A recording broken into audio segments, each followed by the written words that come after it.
રાજકોટની જે વાત છે હમણાં જ કીધી છે એ પ્રમાણે રાજકોટમાં જે ઘટના બની છે એના દુઃખ સાથે આ લોકસભાનું જે રિઝલ્ટ આવ્યું છે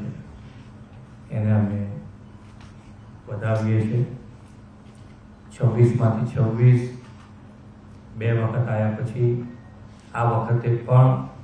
અમારા પ્રમાણે જે મહેનત થઈ છે સૌ કાર્યકર્તાઓથી માંડીને લોકોમાં જે પ્રજાજનોમાં જે વિશ્વાસ હતો એ વિશ્વાસના આધારે અમે પણ 26માંથી 26 આ વખતે પણ જીતવા માટેનો પૂરેપૂરો પ્રયત્ન કર્યો, પણ ક્યાંક ને ક્યાંક કોઈ કચાશ કોઈ ભૂલના કારણે એક સીટ એ નથી આવી, 25 સીટો આવી છે। માનનીય નરેન્દ્રભાઈના નેતૃત્વમાં ફરીથી આ લોકસભામાં ઇલેક્શનને વધાવીને પ્રજાજનોનો આભાર માનીને, કાર્યકર્તાઓનો પણ આભાર માનીને, આપ સૌ પ્રેસ મીડિયાનો પણ આભાર માનીને અમે ફરીથી જે પણ કચાશ હશે, જ્યાં પણ અમારી તકલીફ હશે એ તકલીફ દૂર કરી અને ફરી મજબૂતાઈથી માનીય નરેન્દ્રભાઈ, માનીય અમિતભાઈ, સી આર પાટીલજી અને અમે સૌ સાથે મળી અને ગુજરાતને જે ગતિથી વિકાસની ગતિ અમે પકડી છે એનાથી વધારે સારી ગતિથી અમે આગળ વધીશું। રાજકોટની જે વાત છે હમણાં જ કીધી છે એ પ્રમાણે રાજકોટમાં જે ઘટના બની છે એના દુઃખ સાથે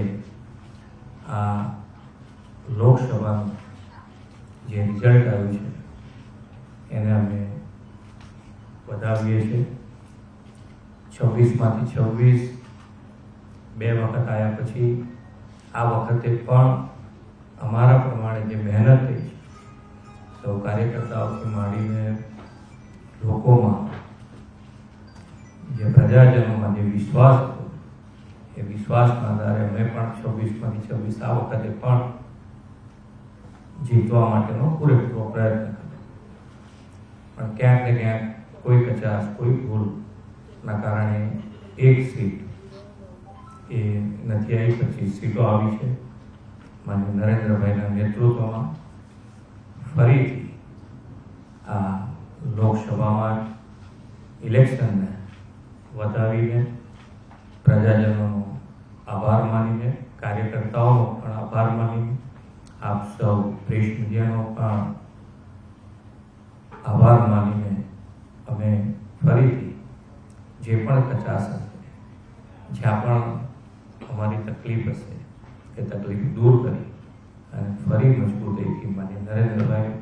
માનીય અમિતભાઈ, સી આર પાટીલજી અને અમે સૌ સાથે મળી અને ગુજરાતને જે ગતિથી વિકાસની ગતિ અમે પકડી છે એનાથી વધારે સારી ગતિથી અમે આગળ વધીશું।